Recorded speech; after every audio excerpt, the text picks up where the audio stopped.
Oh, yes. Ain't nothing like a football Monday, and we appreciate everybody coming aboard. Thank you guys so much. Here on the National Football Show, I hope everybody had a great holiday weekend. Please hit that like button. Thank you guys for checking us out and picking us over many of those awful shows in Philly and around the country. We appreciate it. Hit the like button. First 15 minutes are one of the most important. We appreciate it. We have a ton of stuff to hit on today. Again, college and pro football over the weekend was awesome during the holidays. Really, tonight's game between the Niners and Lions really doesn't matter any longer because the Eagles lost out because of the Washington loss. They lost out on their opportunity. And one of my mandates, checked, you did not fulfill, was lost in that Commanders loss. Okay? It was lost. You have no shot at securing home field with the regular season. Now, there's still a chance the number one seed could get upset in the playoffs and you host it at Lincoln Financial. So that's not out of the realm of possibility that could still happen, that you get home field advantage. So there's still a shot at that, but there's a zero shot of you hosting the NFC Championship game as of right now. You have to have things work out for you. So please hit that like button like we said. College football had some noise over the weekend.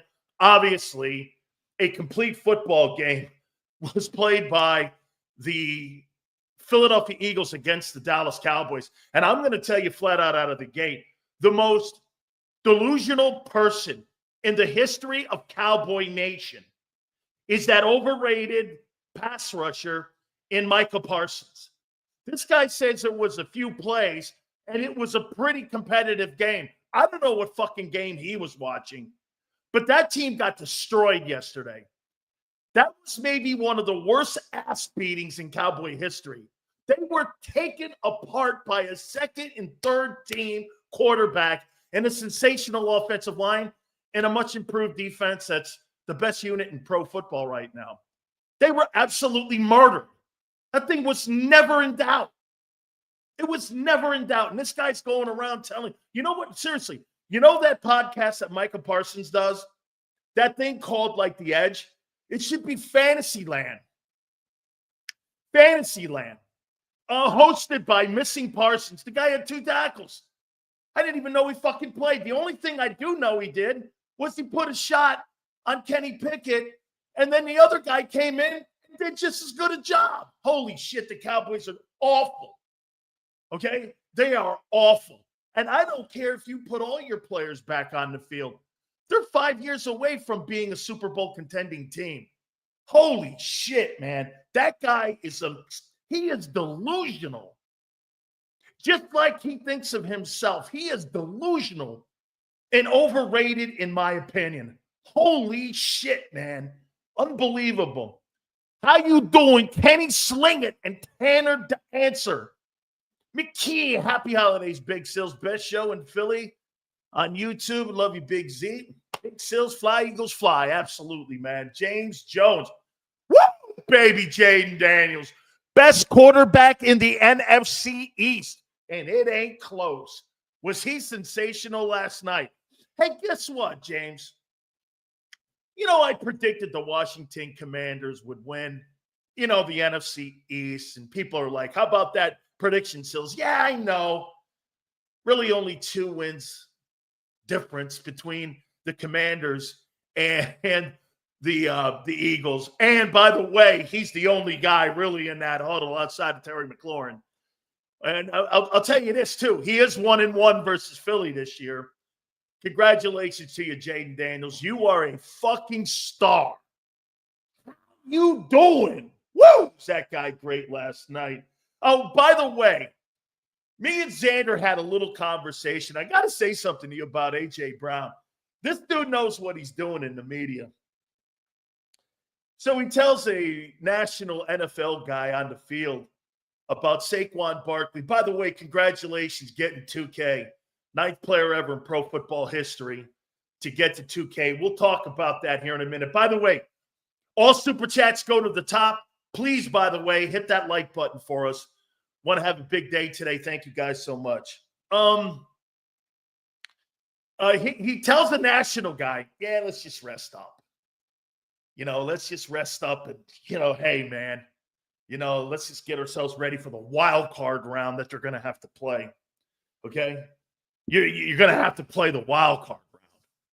Yeah, let's just rest up. Then he goes in, and the local idiots in Philly that covered the team outside of John McMullen, that covered the team, asked the question, yeah, man, I like to go along with the guy. Let's go for the ride. I can promise you fucking this.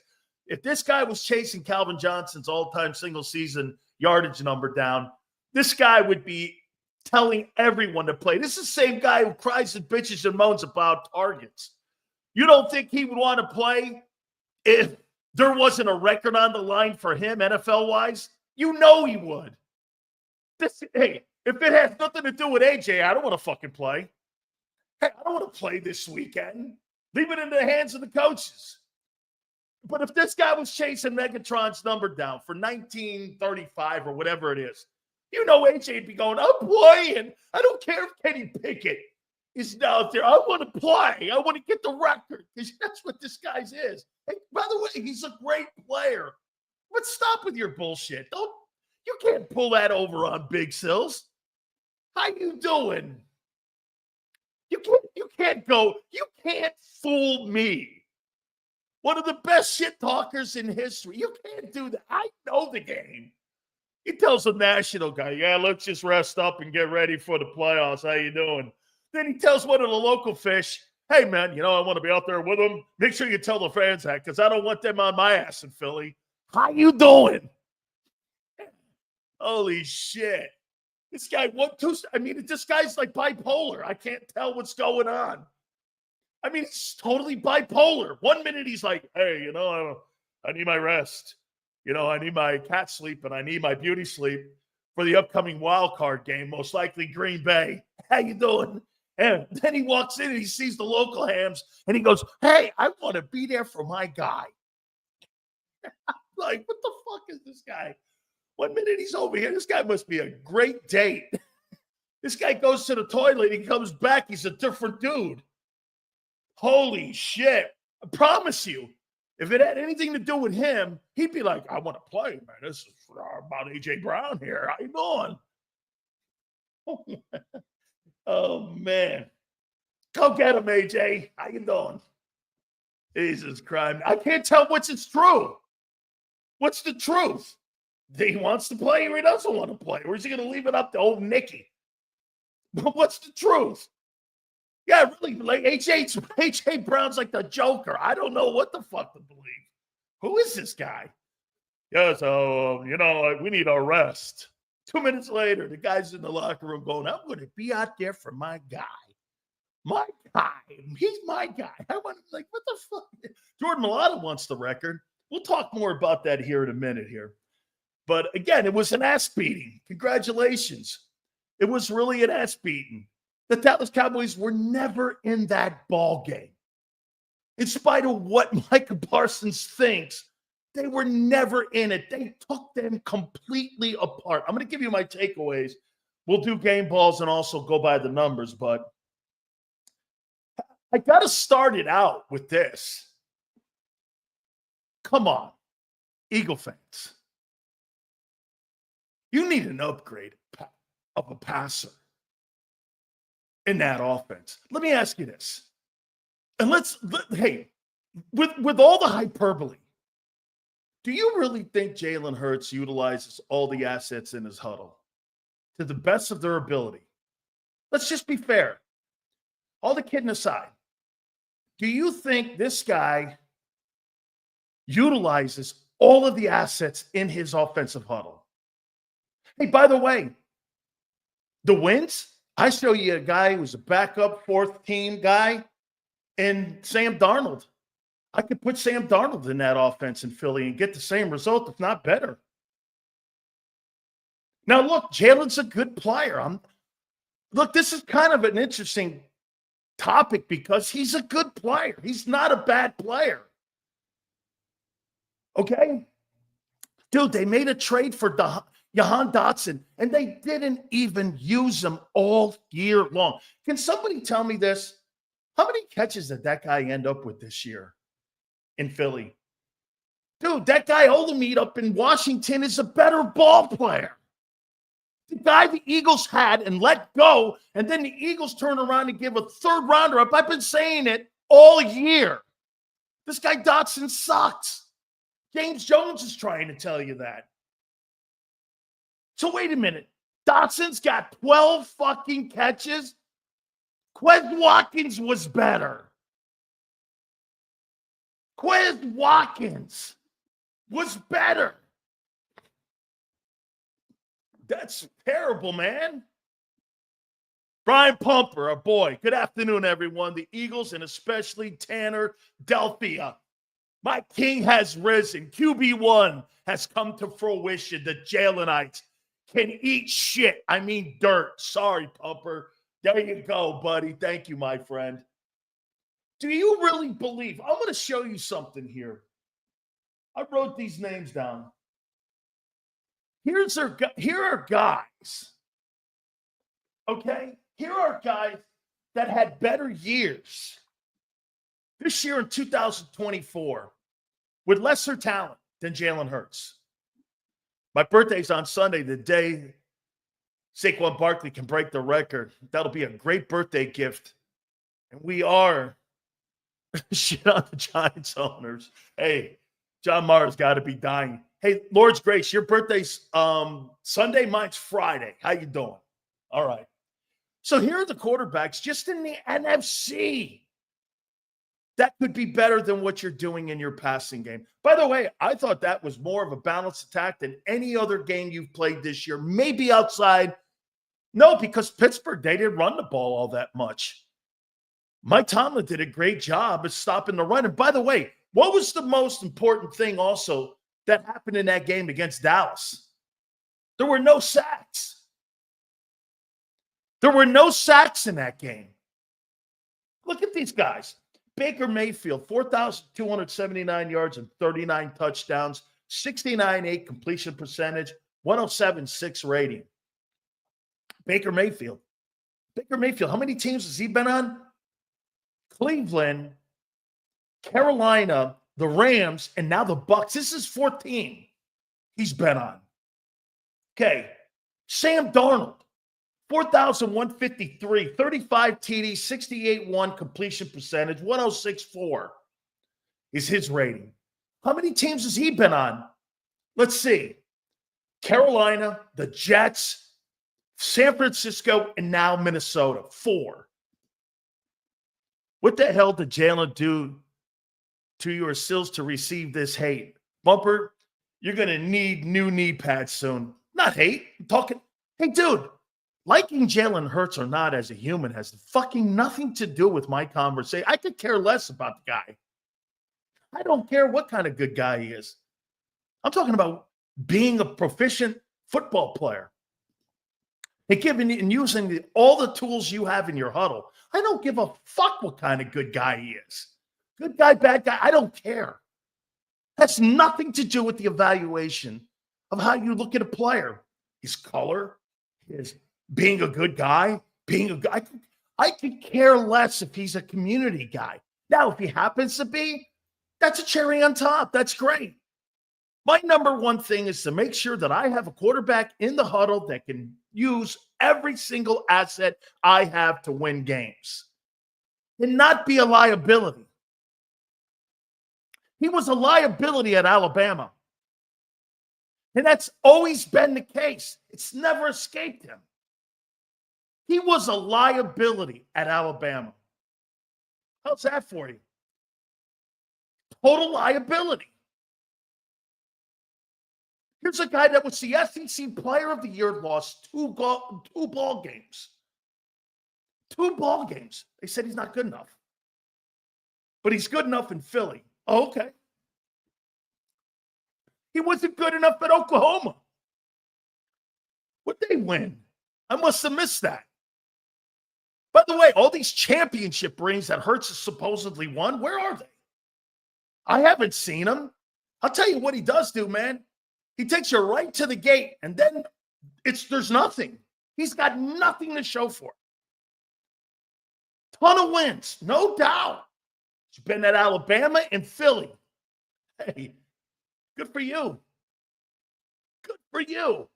He has nothing to show for it. There is nothing he's accomplished when it comes to winning championships. Now, look, hey, if you want to compare him to Kyler Murray and some of these other guys, that's fine. But if you want to compare him to the elite quarterbacks in the NFL, including Josh Allen, that dude's got to win.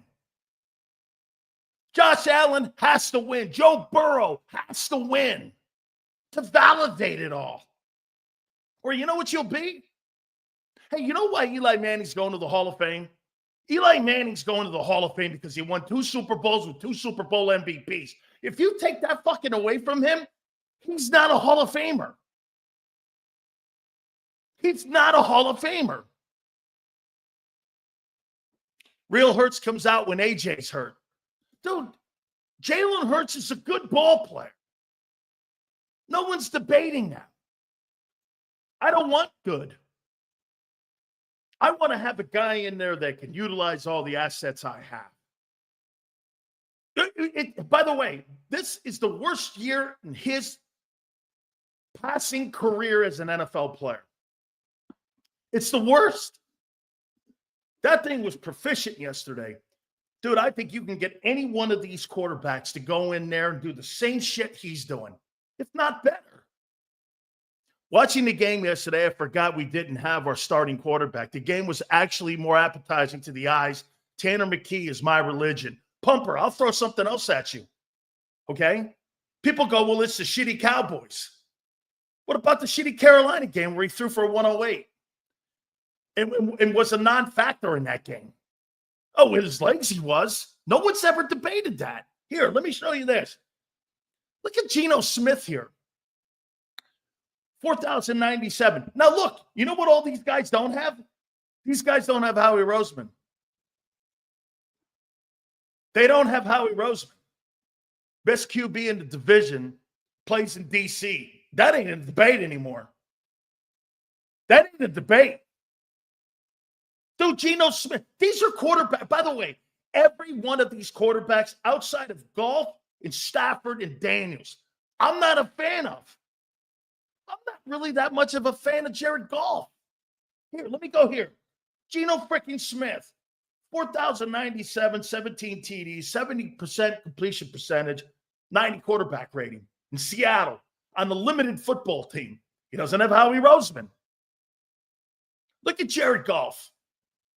4,095, 33 touchdowns, 71.4 completion percentage, 112.2. This guy's been to 2 NFC title games, and he's won one. He's been to a Super Bowl. Albeit he's in the 5-hole now, and that's a big game against Minnesota this weekend because it's for home field advantage, and you don't have to play in that wild card round. But, I mean, Goff's had a sensational season, and he's on team number 2. Interesting takes from yesterday. Everyone's saying Jalen is a better quarterback, but not a better passer, which is true, than Pickett and McKee. I would see that passing is a huge part of being the quarterback. The league has made it that way, my friend. Dude, if the league hasn't done all these rules and made the wide receiver position bigger than the running back position, I'd say this. I don't really care about that. I don't really care. But you got to take advantage of the NFL of today. The Eagles play an offense that's from 1990. You don't utilize the NFL passing rules because you don't have an NFL passer. The kid in DC ain't done shit. You guys are more. What a fucking idiot. The guy's a rookie. He beat your football team, and he's on his way to having an incredible rookie season, and he carried the team on his back. Washington hasn't been relevant in 24 years because of a non-quarterback. What an asshole comment. I mean, honestly. Here, look at here's Jaden Daniels. 3,530, 25 TDs, 69 quarterback, and 101.2. This guy has had a better season than Hurts by far. Matthew Stafford, I'm not even going to go. Here's Hurts' numbers. He's probably not going to play this weekend. A $50 million guy with $51 million in receivers and $15 million in a tight end.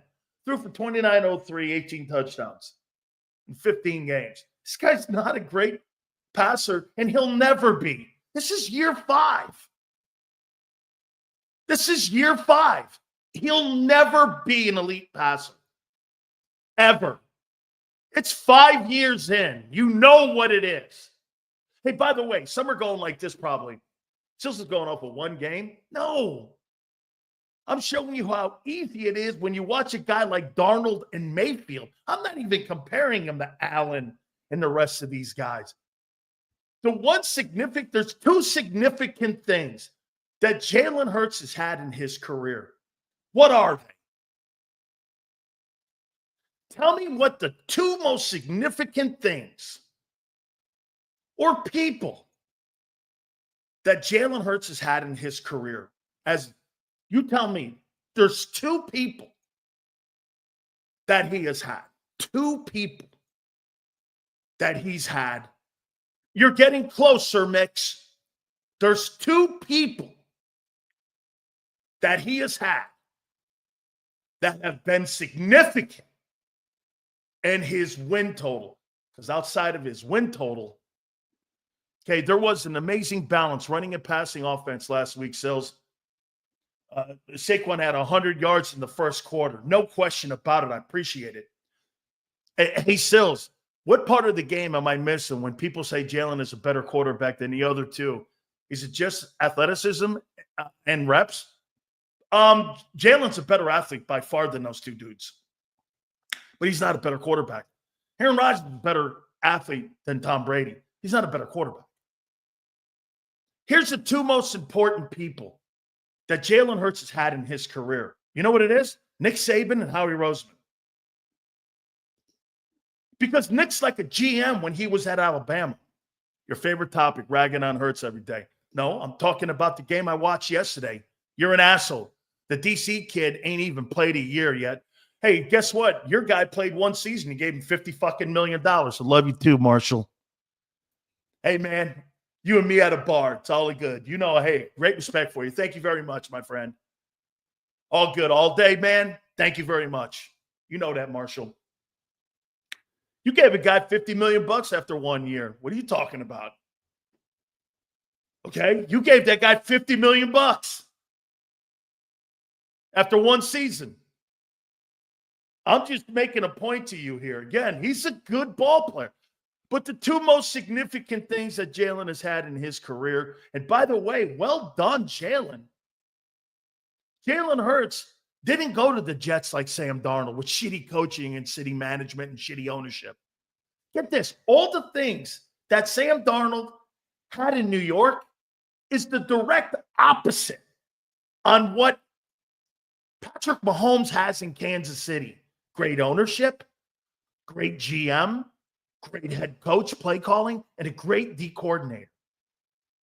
Darnold never had any of that. Then he goes where? The fucking Carolina with David Tepper. David Tepper can't keep his temper, let alone a coach on his staff. Then he goes to San Francisco, and you know what Kyle Shanahan saw? Niner all day, help me out. You know what the coach said in San? This guy's good. But they had committed to Purdy. And they kept going like this. This guy's good. No, you're wrong. This guy, Sam Darnold's good. Remember him saying that a year ago? This guy's good. There's something about this guy. Then Kevin O'Connell gets him up in Minnesota and coaches the shit football out of him. Dude, what did he go? 377 yesterday against Green Bay? He looked 10 times better than Hurts against Green Bay. 3 touchdowns, fucking looked insane great. That guy was so good against Green Bay. I couldn't believe that was Sam Darnold. New York Jets, Sam Darnold?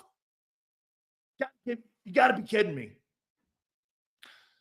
I can't believe. Do you understand the New York Jets and the New York Giants?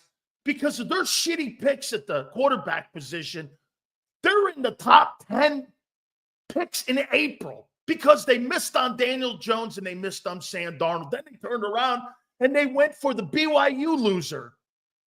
Mom's hot. Give her that. I mean, but he sucked too. Think Hurts carries current Washington roster to the playoffs? Hell no. The Eagles' current Washington roster to the playoffs? Hell no. The Eagles lose to Tampa this season at an Eagle roster equal to what Washington starts. Gunner, I'll say this. Jalen Hurts is a good football player. I'm not saying he's not. He's just not good enough for what you're building. Dude, let me say this to you. Hey, Gunner, if Jalen Hurts played in a system like Baltimore, okay, where they don't go three wide and they go fullback and they have a running back and an O-line, he would prosper in Baltimore under Todd Monken. Even more so, and I'm talking playoff prosper, not just fucking regular season bullshit. I'm talking about, and by the way, not just bullshit, that's important. But he would play better in the postseason because that'd be set up more for what they're doing in Philly. Dude, Kellen Moore called a great game yesterday because he had two players that fit his style of play calling.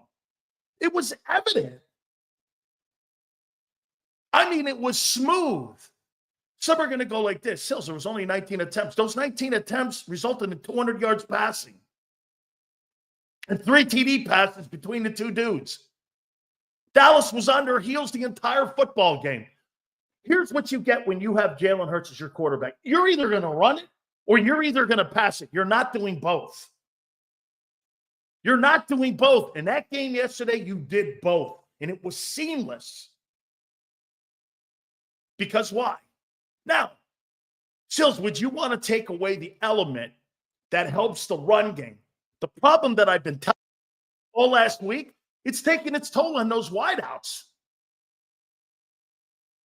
Look again here. This is nothing personal. Some of you guys, and again, when you start making sense, you start dropping nonsense. Okay? By the way, you're not winning a fucking Super Bowl. You're not winning a Super Bowl with that style. You're not. Dude, you had the better football team in the Super Bowl. Your quarterback played as well as he possibly could, and it wasn't good enough. Then he turned around, the Kansas City guy, and what did he do? He beat another great roster. Dude, I'll take a great quarterback over a great roster any fucking day. Look at Josh Allen. Buffalo put $70 million of their cap on the street, and they're still 13-2. Why? Because of the QB. Could you imagine doing this? Taking away Slay, Sweat, one of the receivers, and one of the O-line to get under $65 million in your cap. Taking Lane Johnson away. And still being 14-3. Never happened. Never happened. Okay? Sills, you know we beat the Cowboys 34-6 and benched our starters. And hey, I'll tell you what I'll say to you is this. If you think that what you watched this year was good passing and good balance in your football team, and you hired the right coordinator and you improved Hurts as a passer, Brian Johnson did more a year ago to improve Jalen Hurts as a passer, even with the turnovers, than anything Kellen Moore did this year. Am I wrong? Am I wrong? Did Kellen Moore improve Jalen Hurts this year? Is absolutely not. And you know what you're going to say? Well, we hung with the running game. Why couldn't you do both? Because the quarterback was not capable of it. The quarterback's capable in Buffalo. The quarterback's capable in Detroit. The quarterback's capable in Green Bay. The quarterback's capable in Baltimore. Why not Philly? Why not Philly? How about Baker Mayfield? Seal's question, do you think Mayfield and Darnold turnaround is due to finally understanding how to play the quarterback spot in the NFL, or is it working with a staff that understands their strengths and weaknesses? I think you got two things that you're talking about here. You've got Kevin O'Connell that's up there in Minnesota, and I think they got a great front office up there now.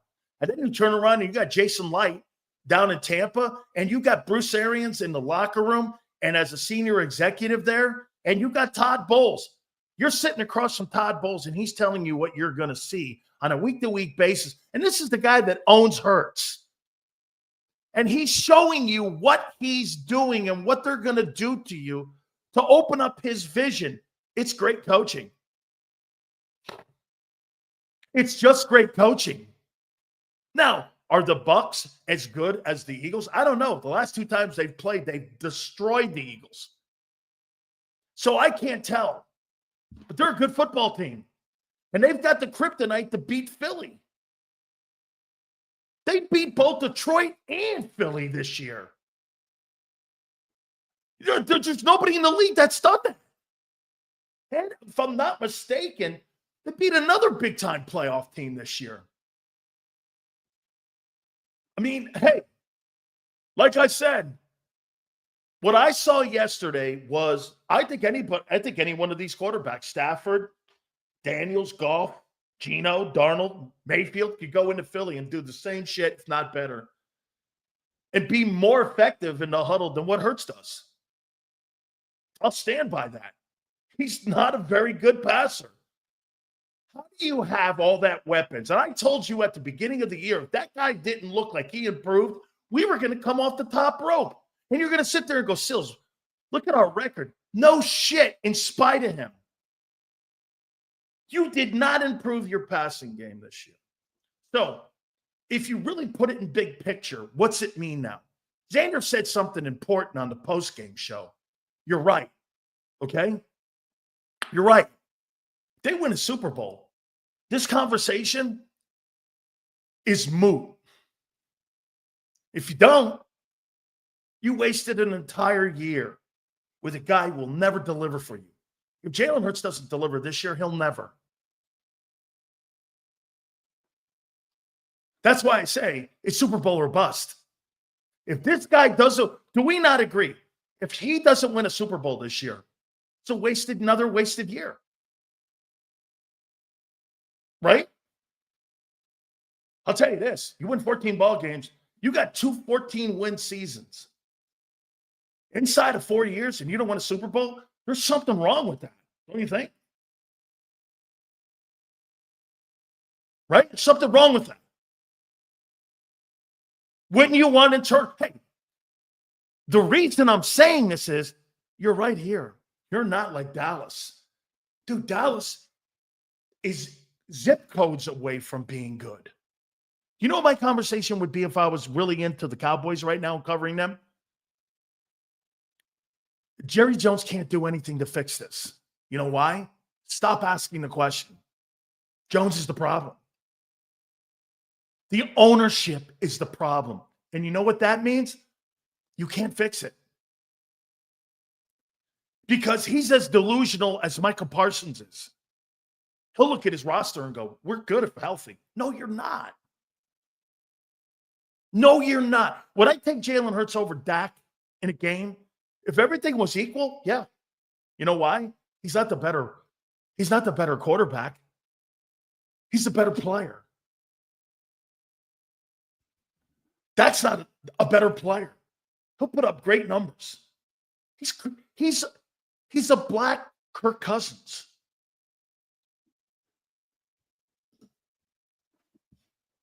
Win a lot of games. Okay. I don't know. It's like you said when we picked up Kellen Moore. He's never close a running quarterback. He's never been close to a running quarterback. That's right. A full season with McKee, have $4,000. Dude, Sam Darnold would have an incredible season with that talent. Okay? I mean, dude, Dak Prescott and Kirk Cousins are the same guy. They're the same guy. Same guy. Okay? Same dude. I mean, dude, wait a minute. I see people in here going with Darnold. What's one thing Jalen's done better than Sam Darnold? Ain't winning. They got the number 1 seed right now. They got the number 1 seed, and he's thrown for over 4,200 yards with 35 touchdowns. What has he done this year with his 2,900 yards that makes you go like this? Dude, are you telling me, now look, Justin Jefferson is a spectacular football player, okay? And that Addison kid is awful good himself, okay? Stop with the fucking rushing touchdowns. They don't matter. They don't matter unless you're throwing for $4,000. The rushing touchdowns do not matter if you're not throwing for 4,500 yards like Josh Allen. Or, by the way, Allen's numbers are down this year. Why? Because he's been protective of the football. Darnold, one and done. You make it sound like you have a winning record with Hurts in the postseason. He's 2-3. Stop acting like this guy's a champion. He's not. Stop acting like that. Jalen Hurts is not a champion, okay? Now, I think the SEC matters, and I think that's a big-time one on his side. But outside of that, this guy's no champion. Total TDs. Yeah, that always matters when you're paying a guy or when you're talking. They pay a guy from the pocket, not because he can rush for touchdowns. Stupid conversation. Just stupid. By the way, okay, this is the conversation that I'm going to put, and we're going to do this only one day. You know why? Because the Eagles are in the 2-hole no matter what it is. You can't win home field. Now, you can maybe get home field. Like I said, if Detroit or Minnesota ends up dropping a game in the playoffs, still out there for you. But this is going to be something we're going to hang over here and go, if that team gets beat because Barkley gets nicked up or something happens in a game where the run game's not going and the passing game has to go against one of these elite guys like Todd Bowles or Brian Flores, or you got to go against a defense and an offense like one up in Detroit, we're going to find out. Like I said, and if you don't win a Super Bowl, it'll be the biggest disaster in Eagle history because it's financially a disaster and it's a win total disaster. Dude, it's one thing to have expectations of be 9-7 and get into the playoffs and get knocked out. And you're like, shit, man. Dude, you know why everybody looks at 2017 and doesn't give it the proper respect that it deserves? The only reason you give that 17 is because they did cross the finish line. You know why? Because you look at 22 and you look at 24. Some of you even look at 04 and go, that's the best roster the Eagles have ever had. But those are disappointing years. You didn't finish. 17 was a surprise. Because half the fan base, probably half the organization went, after Wentz went out, they went like this. Shit. We're not going to win it. And lo and behold, you do.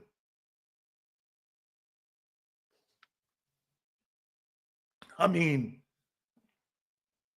we're down here now. We got the final week of the year. And it doesn't matter, except for one thing. We're going to talk about it. Okay? By the way, supers go to the top. Please hit the like button. Do me a favor. Give me a number on our likes so far. Please, guys. I appreciate it. Look at this. Flexing goes 17 wasn't a surprise. What a fucking stupid take. Really? Okay, you're right. Wasn't a take after you lost your MVP. Okay, yeah. And you thought Nick Foles would win the Super Bowl? What a liar. Okay. Here are my takeaways. Guys, I appreciate it. Please, let's see if we can get to 200 likes by the top of the hour. Okay? Okay? Appreciate it, guys. You guys are great. Thank you guys so much. Here were my takeaways. As I said, 41-7, and complete ass beating of the Dallas Cowboys. Cowboys were absolutely never in this thing. It was never close. The coin flip was probably the only part that made this thing close. Like this. Heads. That's as close as it was. After that, the game was over. I give a shit what Parsons thinks. Guy was stupid even to make those comments like that. Hit the like button, guys. Eagles, as we said, are slammed in the number 2 spot. These are my takeaways from yesterday. Quarterbacks were absolutely fabulous in spreading the ball around. You know, that's my definition of not having to do a lot in the passing game, but being effective in the passing game and making it really a dual. That's what your offense is supposed to look like, seamless. That is what it's supposed, not choppy. Either we're going to do this or we're going to do that. That's Jalen Hurts' career. We're either going to do this or we're going to do that. You don't do both. Yesterday, you did both. At the same level. There was balance. The play caller was better. The ball got out. There were no sacks. Jalen Hurts gives up 3 sacks a game. There were no sacks in that game. The ball went out on rhythm. Everything looked different. Okay? I think your dislike of Micah and the Cowboys skews your opinion. I don't know what you saw yesterday, 304, but they got their fucking shit pushed in. Anybody who thinks he's not great is not smart, and smart people would agree with me, really. Okay, how can you be a good football team and you're last in rush defense, you're last in scoring defense, and you get your ass drugged and you have 2 tackles in a ball game against the second and third team quarterback?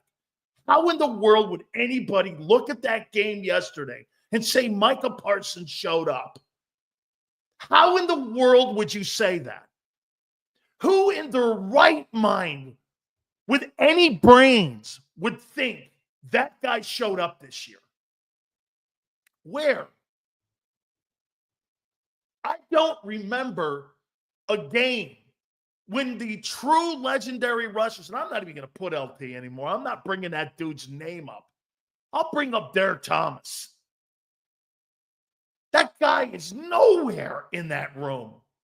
He's awful against the rush. And by the way, my friend, there's no dislike for Parsons.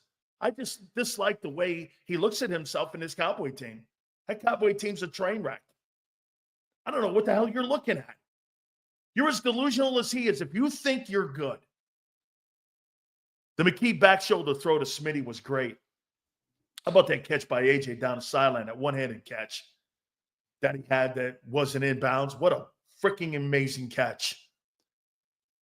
Okay, Sills, how do you explain yesterday's slow first quarter start?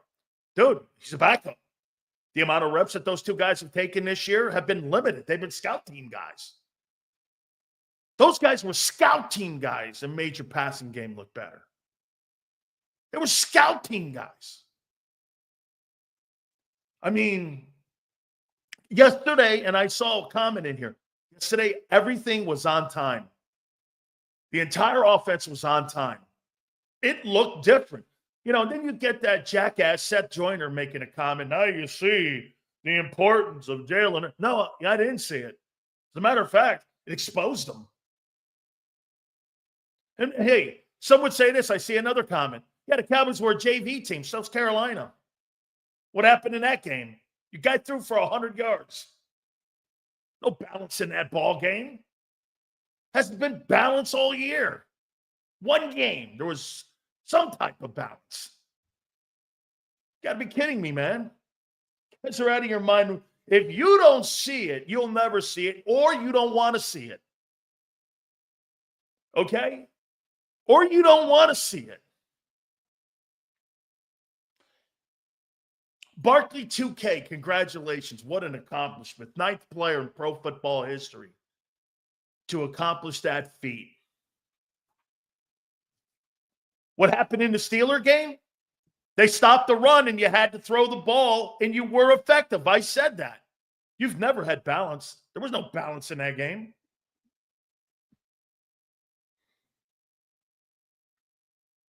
And by the way, the Steelers are on a 3-game losing streak. Defense was once again the star of the side of the ball. They have come along, and I don't know. If Vic Fangio does not win the Assistant Coach of the Year award, there's something really wrong here. He has transformed that defense into the top unit in all of football. How about this? Let me throw this at you here. Could you imagine Jeff Stoutland on the other side of the ball having the all-time single-season rushing mark of 2105, and then Fangio has the #1 defense, and then on top of that, if you're lucky enough to win a Super Bowl, you consummate it all with that, it would be the greatest collection of accomplishments for a team that I can remember. You break the single-season rushing mark. You have a #1 defense in the NFL. Holy shit, man. You're going to win every game you play. McKee and Pickett were sensational. Why? Fitzkellen Moore style. Drop back guy. Once again, the first day he was hired, I told you he's the wrong guy. Okay? For Jalen. He's smart, though. You know the difference between him and Brian Johnson? He's a better play caller. He identifies it better. We're not throwing the ball. We're running it. Dude, he identified that Saquon Barkley is the star, not Hurts. That's what he identified.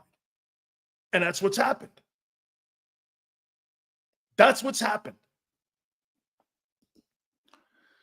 CJ backed up his talk. He's been great lately. Yes, he has. Last month and a half, he has been. Yes. Fair. I thought he had a horrible first half. Sirianni on that 4th and 1, again, thank God they blew Dallas out because that guy makes you scratch your head and some of the bullshit decisions he makes. He's such a terrible in-game coach. I mean, the talent on that team just covers for so much. It's insane. It's like, you know what the Eagles are like? They're like the inside-out version of having a superstar quarterback. Their talent on that roster is so good, they could fuck up 5 or 6 times in a game and it won't matter. The coach could, the quarterback, it won't matter. That's how good they are. It's the best roster in pro football. It is. Better than Detroit. Okay? That's a better roster in Detroit. But by the way, better rosters don't win Super Bowls. Ask yourself, you had the better roster against Mahomes, you lost. Why? Play calling and the quarterback. You will never get around that. No matter how many millions of dollars you spend in your offense, no matter how many players you add, you'll never get around that. Unless you have a Joe Burrow or somebody in there like that, you'll never get around Mahomes in the game that matters. That's what Lamar, Josh Allen, Joe Burrow, that's what everybody has to overcome is Mahomes. Not a roster. Not a roster. The Kansas City Chiefs roster is so weak, but the quarterback and the play caller are so exceptional. It overcomes all deficiencies that they might have on that team. Okay?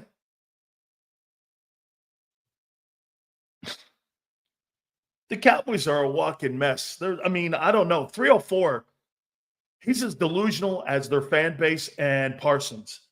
You got 5 years before you're competitive in a Super Bowl. I don't know what the hell you're looking at. Parsons says there were a few plays in the ball game and the game was competitive. I'm like, what are you talking about? That game was not remotely close. When the Cowboys got off the bus, it was over. 41-7. Complete ass kicking. First downs were competitive. Total plays, 60-61. Total yards, 376 to 268. Damn. You're holding another football team under 275 yards in total offense. Vic Fangio, man, deserves a raise. Passing 197. Dude, the second and then the third team guy looked better than Dallas. Where the fuck is Trey Lance, 304? You gave a third rounder up for him? Why? Is Trey Lance still on the Cowboys? Does he play? Does Trey Lance still play? I mean, what is he doing on the roster? If you're not going to play him and you gave up assets for him, why is Trey Lance still on your football team? You know why? Because you want to be proven right. And you're never going to be. Okay? You're never going to be. The Cowboys made a play for a big name draft choice. And they think they're going to try to make a lemon into an orange. And unfortunately, that's a lemon.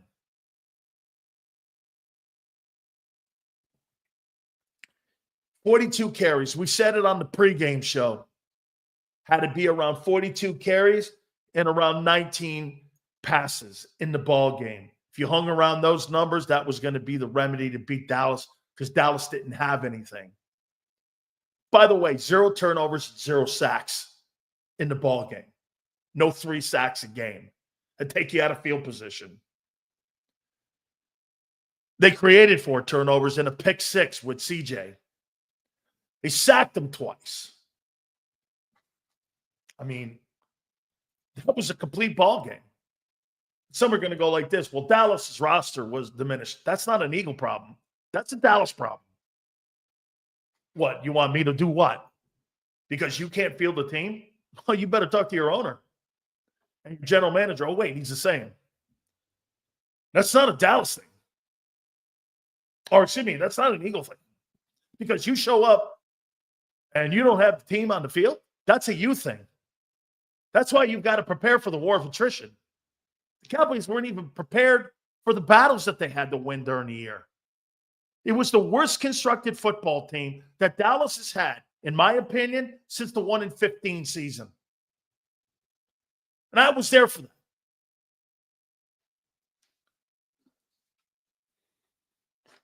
Okay? That's on you. That's not an Eagle issue. And that's why they put the boot to you. That's why they put the boot on you. I loved it. Run them into the ground. Make them know that you're not going to be even close for the next couple of years. If you're a Dallas fan, once again, the problem is you can't fix it. Dallas's problems can't be fixed. They'll never be fixed. I'm going to make a comment here that some of you are not going to like. The only way that's going to be fixed is when Jerry Jones is not running the team any longer, and we all know what that means. When he's no longer running the team. Just like with Al Davis. When those guys are no longer running the team, you're going to get better. Unfortunately, Mark Davis is an idiot. Okay? As long as Jerry's still standing upright, Cowboys will never be good. Because they live in the land of delusional island.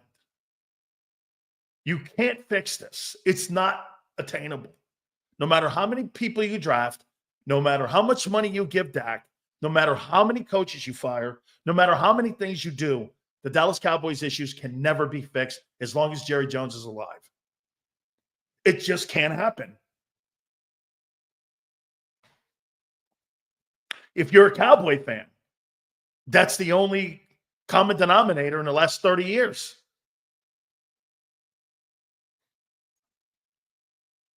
Well, we'll draft some. It won't matter. It just won't matter. It won't matter.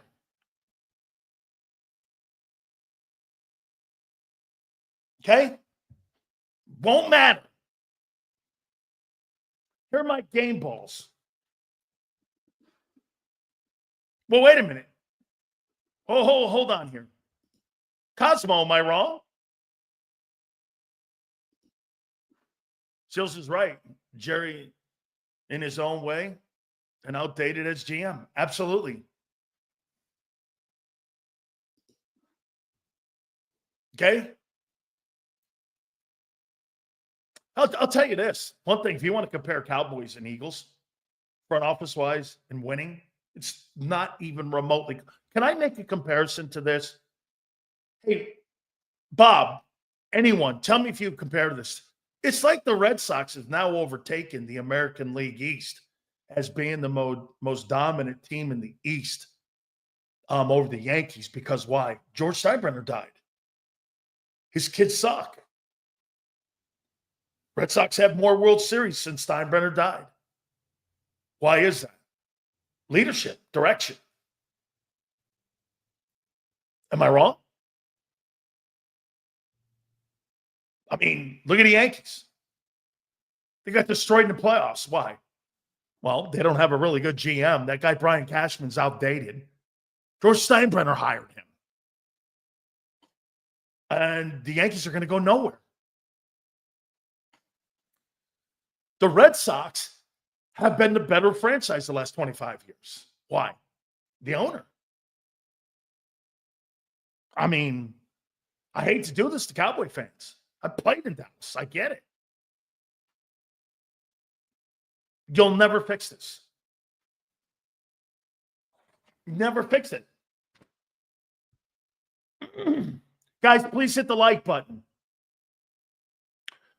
Here are my game balls, my 10 game balls that I saw, who I thought played exceptionally well in this game. And I got 10 of them. Number 10, I got Thomas Booker. Thomas Booker has had a really good season this year.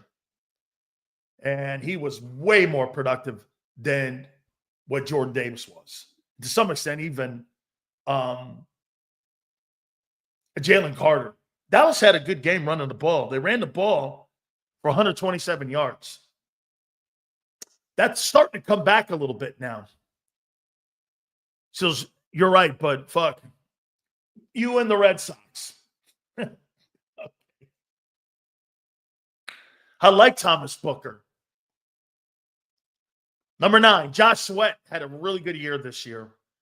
He has had an absolutely great season this year. I like the play that we're getting out of him. By the way, Xander will join us at 3:30, and our friend Gary Cobb at 4:30 from Fox 29. He was there at the game. Number 8, I got Gardner Johnson. I think Gardner Johnson and I agree. I think the first 9 games of the year, he stunk. Okay? He's been a lot better. And I like the pick 6 and all. Dean being out affected the run game, I think. Yeah, probably. But I also happen to think those guys with 2 tackles combined between the 2 of them. Jordan Davis, I think that was the number.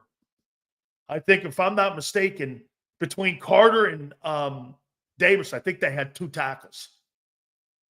I mean, they did run for almost 130 yards on you. The shitty Cowboys with nobody blocking for them. Number 7, I got A.J. Brown. I give this guy a lot of shit, but he's a great player. Okay? He's a great player.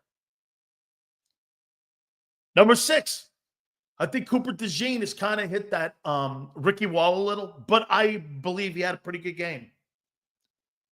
Okay? I think he had a pretty good ball game. Number 5, how much are you going to pay Zach Bond? And don't come in. Hey, and do me a favor. Don't come. Zach Bond's got game ball 5. How much are you going to pay him? I want to see how many people are going to go cheap here. Okay? What are you going to pay him? I'm going to write a number down on what I think he could get in the open market, and I'm going to put a fair number down.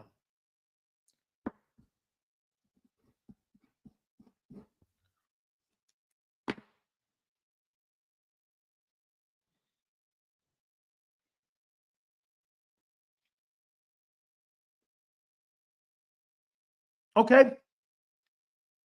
We're in the room. We're in the room. Very smart. I got 13.5 as the high. I think it's going to be between 10 and 13.5. Okay? That's where I think it's going to be. Somewhere in there. Okay? Somewhere in there. Between 10 and 13.5. He's not going to get $15 million. He's just not. They're not going to pay a guy on a one-year deal or in a one-year performance and go like this. You know why, Patrick Queen? And you know why Roquan Smith got that money? Because they had done it for 4 years. This guy hasn't done it but for 1 year. That they're not going to pay him $15 million based off of one season. That's not going to happen. Do you know how many one-year wonders we've seen in the NFL? We've seen a ton of them. Okay? They're not going to do that. They're not going to give that guy 15 to 20 million. That's not going to happen. He's not going to be in the room with Roquan Smith and some of these other guys like Fred. It's not going to happen. Now, again, I mean, you got to also take standard of life. You look at your wife and you go like this, 13.5, they come in, they give you 11.4. And they say, here's 11.4 and a 3-year contract with a boatload of money up front. I'm taking it. I'm taking it. I see somebody in here, Miss International, goes 10.5 with incentives. No, 10.5 with the money up front. And you pay me a big signing bonus. I'll come down on that number. Remember, money in the bank is better than money promised. I'll take the money in the bank. I want the money in the bank. Okay? Money promised? I don't know. Hey, I promise you, I'm going to do this for you. Yeah, you know, dude, if I had a gold pen for everybody that's promised me, I had a guy one time offer me $1.5 million a year. I had a 3-year contract signed. I sent it back. You know what I got? Again, another case of wallpaper. Okay? Another case of wallpaper. Money in the bank versus money promised. Never take the promised money because usually it doesn't come through. There's always some bullshit hang up. Get the money, get it now, get it up front, and you'll take a little less because you got comfort in knowing that the money's in the bank. Okay? Number 4, I got Devontae, big game, 120. And by the way, the quarterbacks were hitting these guys all in stride, unlike the other quarterback where you got to wait on the football and he throws the spots. What's going on with the Colts? Jim was saying Pat went off. I know. I guess what's happened is that Pat has been honest about the Colts. Oh, wait. So Trey asked a good question. Pat McAfee is being honest with the Colts who he loves. Okay? He's being honest.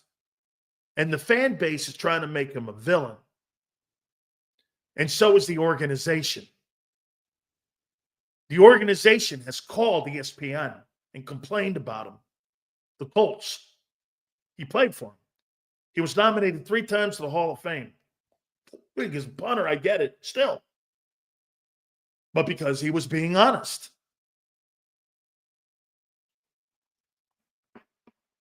I see a guy in here go, you hate Jalen. I don't know Jalen from a can of paint. I don't hate people I don't know. How in the world could that be something that anybody could do? I don't hate anybody I don't know.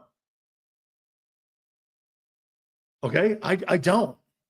If I don't know you, I don't hate you. How could I? I don't know who you are as a human. My affection for people is not based on what others say about them. And on top of that, on what others have posted about them. If I have a personal relationship with somebody, that's how I gauge who they are. I don't base it on politics, religion. I don't base it on any of that. I base it on my interaction. And I don't give a fuck what you think about him because I may like him and you may not. I don't care. That has nothing to do with me. That's a you and him thing. Again, that's why Big Sills lives on an island in one little sandbox at times. Because you don't like a guy doesn't mean I don't. Well, I don't like him. You shouldn't either. Fuck that. Like this Crossing Broad asshole. Now he's taking shots. You know what he said to me about me today? He said something about Howard Eskin. He goes, now they got guys, and this is what happened when you had guys like Eskin and Cataldi. We have people like Craig Carton and Dan Sileo. Thank you. At least I say something on the air. These other assholes say nothing. They're the most boringest people on the planet. Listen to some of those shows on IP. They're terrible. Listen to 97.5. It's unlistenable. Why? They say nothing. You know why? Corporate makes them not say anything. Do you know what makes those stations great? You. The fans. You do. You could get a trained squirrel to host some of these shows in Philly, and they'd get 5 shares, 8 shares. Why? Because you're passionate and it's civic pride. Dude, honestly, I don't know how anybody in that market's not doing 25 shares with the amount of content that's in that market, but I do because the Eagles will jump down on your ass if you said the truth. And that's why you have mediocre radio.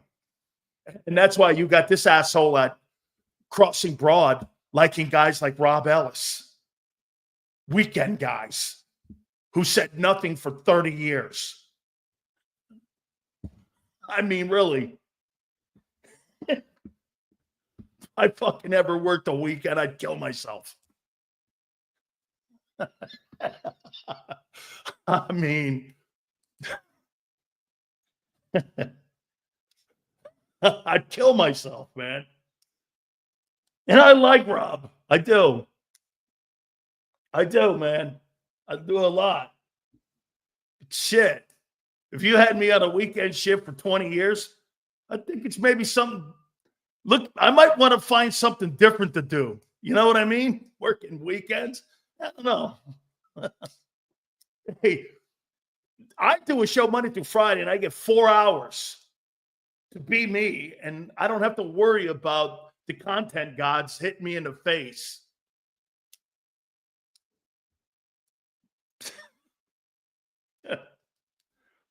And you get guys like Craig Carton and Dan Sileo.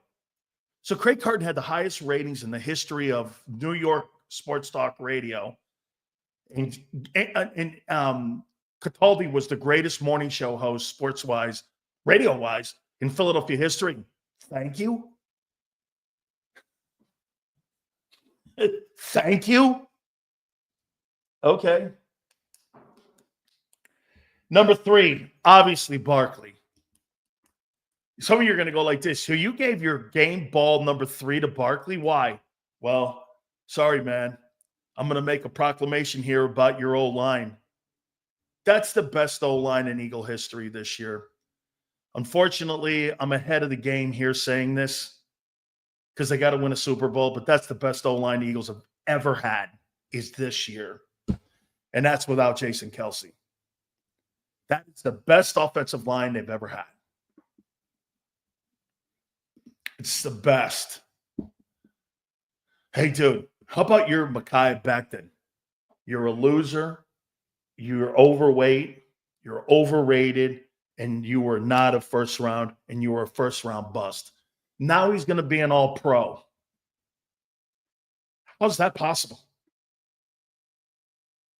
I don't know what's more remarkable, Zach Bond or having somebody call a first-round pick a bust like Mekhi Becton.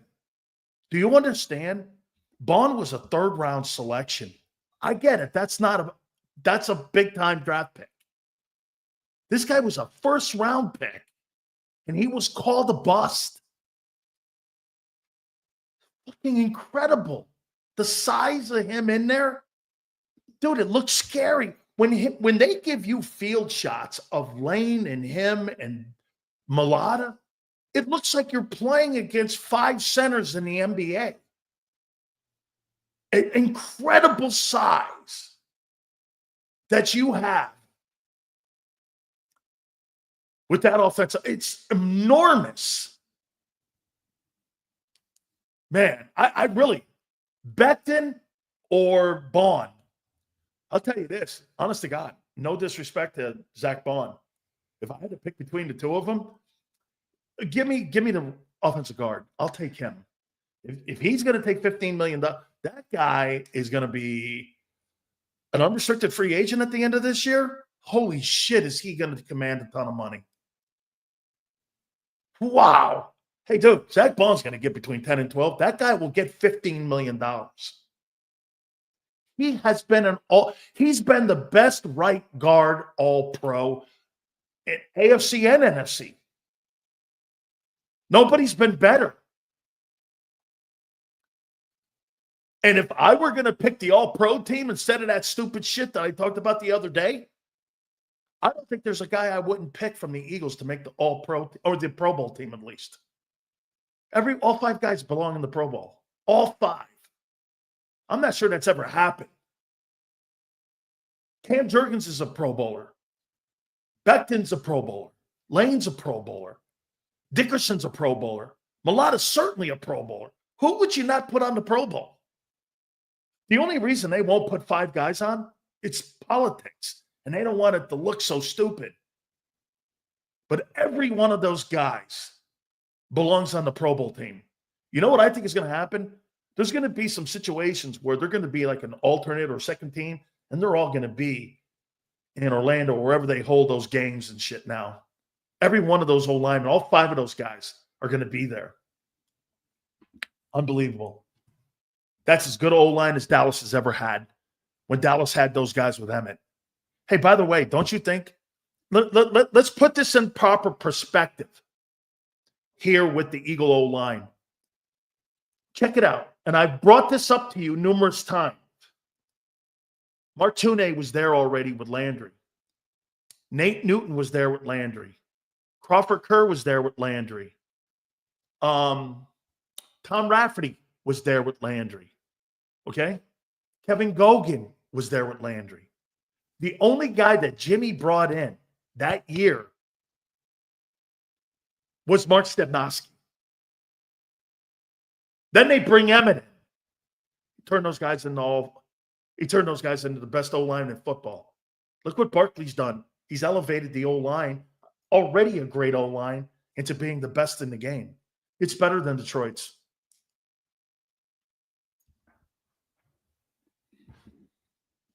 I mean, they're just too good. Do you understand as a defensive lineman, you got to play against that?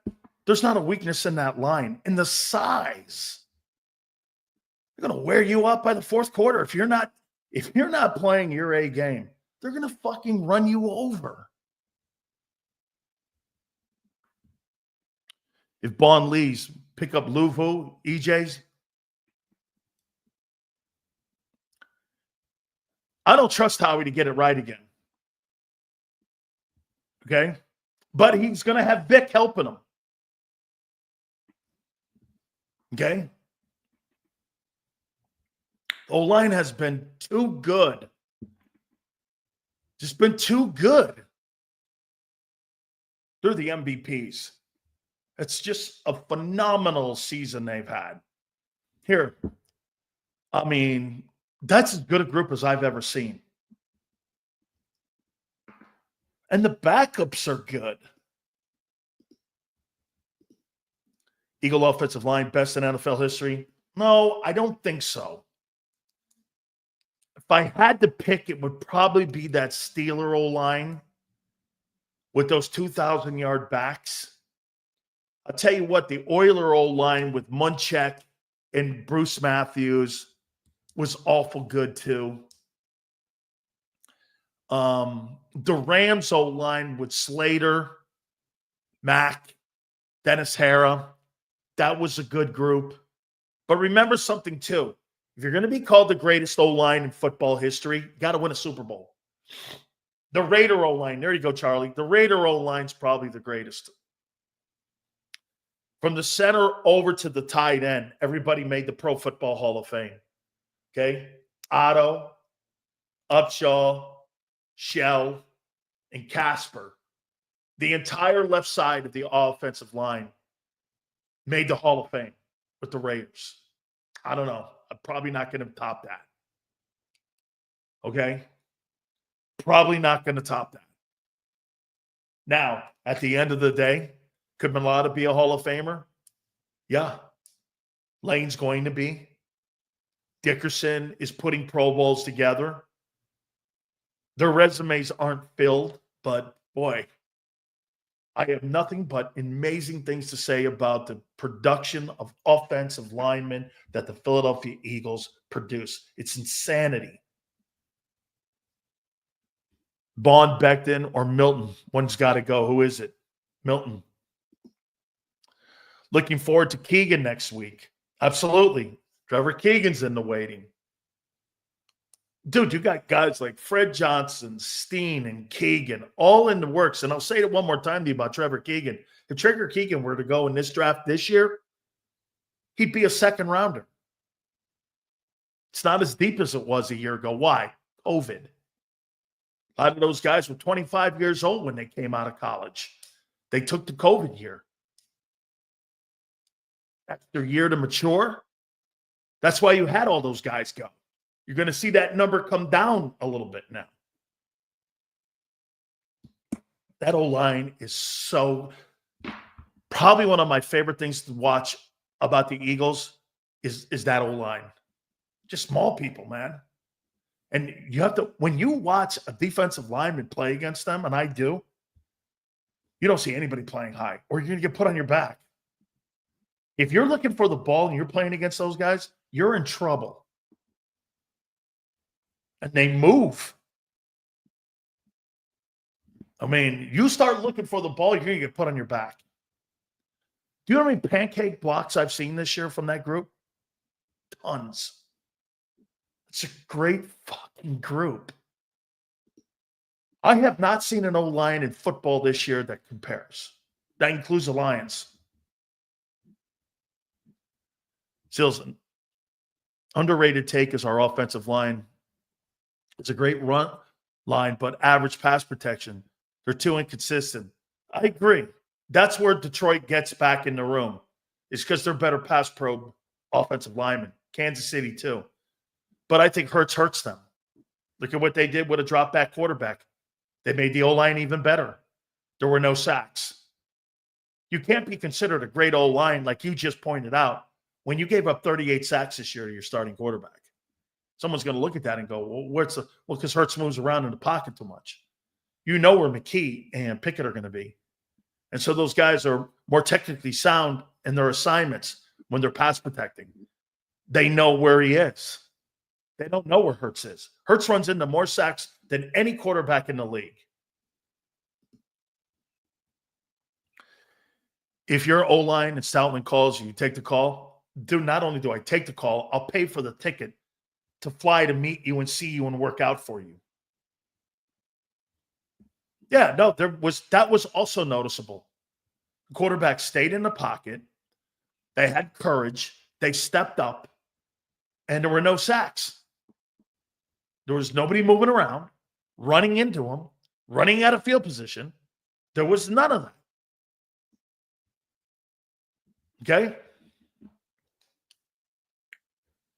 And my number one game ball goes to Pickett and to Tanner McKee. These guys were great. They did the job. They made the offense look better. Tanner and Kenny haven't had all day to throw.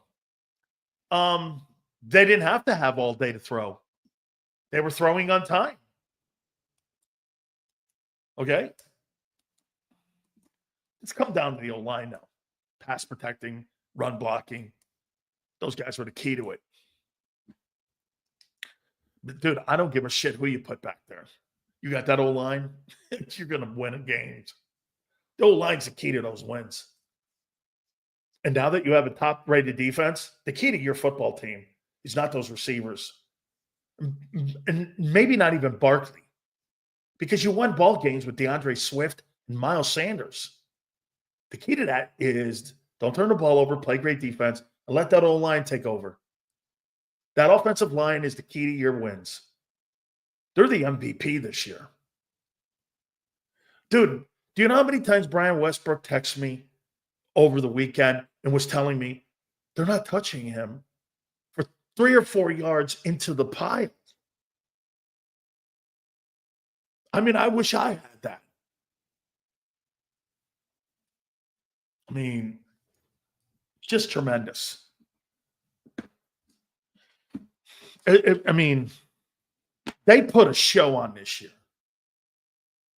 If I were to grade units, wide receivers, C. Quarterback, C. O-line, A+. Running game, A+. Pass protection, C+. Because Hurts giving up sacks. D-line, not a lot of pressure. It's picked up and been better, but probably a B. Linebacking core, A. Safety position, it's gotten a lot better, B. Corner play, even though Q's been beat the last 2 weeks, A-. That O-line, A+. It's just, I mean, it's everyone else on that team. They are the stars on that team. They may not get the roses and all the accolades, but everybody who plays football knows it starts in that group right there. They took the Cowboys and were throwing them around like they were at a bar and there were drunks in the bar. Becton and Mailata were picking guys up and throwing them out of the club. It's just great. What does need to do better for us to go to NOLA? Just balance. Dude, once again, Jalen Hurts doesn't have to throw for 350 yards. He has to look like that. Just balance. Smooth operating. How many times you hear Kellen Moore say this? Just a smooth operation is what we're looking for. It's never smooth. You're either doing this or you're doing that. That was smooth. Now, let's be fair to this. You know, Sills, you put more game tape on, you start seeing the deficiencies of Tanner McKee. You start seeing some of the deficiencies in Kenny Pickett and such. That's great and all, that one of. And you think they could do that consistently? No. That's why they're backups. That's why then you don't know yet on McKee because McKee doesn't have the reps. I kind of know who Pickett is. Okay? I'm more on McKee's future than I am on Pickett's future. Because I don't know what McKee can give me. He's got the size. He's got the stature. He stands in that pocket tall. He's always looking downfield. He processes the information well. You can see him moving his head around in progressions. This kid knows what he's doing. Someone go, do 4 passes. I got it. But his fundamental skills and just what he was doing with limited plays, you saw his skill set a little bit on display. Sills, are you saying he's a great? No. I want to see more reps. I am not saying that. Okay? Yesterday, I learned Hurts is holding this offense back, honestly. Tanner McKee could absolutely destroy with this offense. 3 and 4, and all 4 were completed, 2 TDs. It's Hurts missing these guys? Yeah. How many weeks have we continually said this? He misses open guys every week. Those guys ain't missing guys. You know why? Balls out like that. Balls on target. There's no getting around it when you see a guy who knows what he's doing in the pocket versus a guy who is a dual threat guy and is still learning the pocket. Hurts is still learning the pocket. Those guys are more comfortable in the pocket because that's what they've done their whole life. Those guys are not dual threat guys. Pickett runs a little, but not. Do you think McKee runs? McKee's like Peyton Manning. couldn't jump over. It looks like to me that guy, Tanner McKee, couldn't jump over a stack of quarters. And by the way, am I suggesting to you that that guy should be the starting quarterback right now? No, I'm absolutely not suggesting that. But I don't know who he is yet.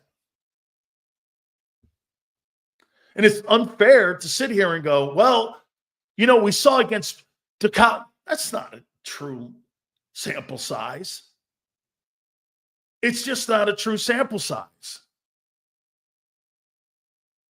Lane Johnson owns Michelle Parsons. 304, man. You and your boy and John McMullen need to go and sit down and have some beers on your boy Parsons. That podcast he does, The Edge, like I said, should be called Fantasyland. If that guy thinks there were about 5 plays in that ball game that determined that game, he was watching the wrong game, and that fucker was in the game. He got destroyed. Absolutely destroyed in that ball game. That was a well played ball game. And my God almighty, you know the most important thing you do in your division? You put the Dallas Cowboys on notice with this. It's going to be a long time before you're in the room, because let me just say this to you. With that offensive line that the Philadelphia Eagles have, Dallas is nowhere close. That kid that got out of Oklahoma is a turnstile. You know where he'll be working next? Lincoln Financial, giving tickets out, because you know what? He's used to spinning. That guy was stupid looking all year.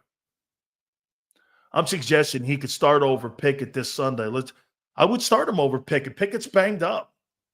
Hey, by the way, give Kenny Pickett some love, man. He played with broken ribs. Okay? Give him some love. Don't those guys, again, I mean, look, dude, can you make a decision on yanking a quarterback based off of 19 throws? Hell no. But you saw what it looked like when you had a competent guy in the pocket. And again, what's the one thing that Kellen Moore keeps saying? Rhythm. Okay. Great post game yesterday. I think Xander's 75-13 number is going around Philadelphia right now, because everybody's picked up on that. When Xander said it yesterday in our post game show, I even hear the one and the mighty wisdom of Seth Joyner started using it as well. So I don't know what's happened to Seth, but since he's like not on our post game show, that guy got dumber.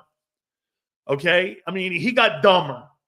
Because the best post-game show that there is in Philly is right here at JAKIB Sports. Okay, pre-post, and also, too, when he talks to Houston Odds, they're in the post-post. And I get to see all your grills. I like it. Is our friend, the co-host of Birds 365. They had a great show today. By the way, we appreciate everybody. Please hit that like button. Supers go to the top. We love it. Is our friend, Big Z, Xander Krause. What's going on, Big Sills? All good, man. All good. Especially here on a football Monday in the East is won by your boy.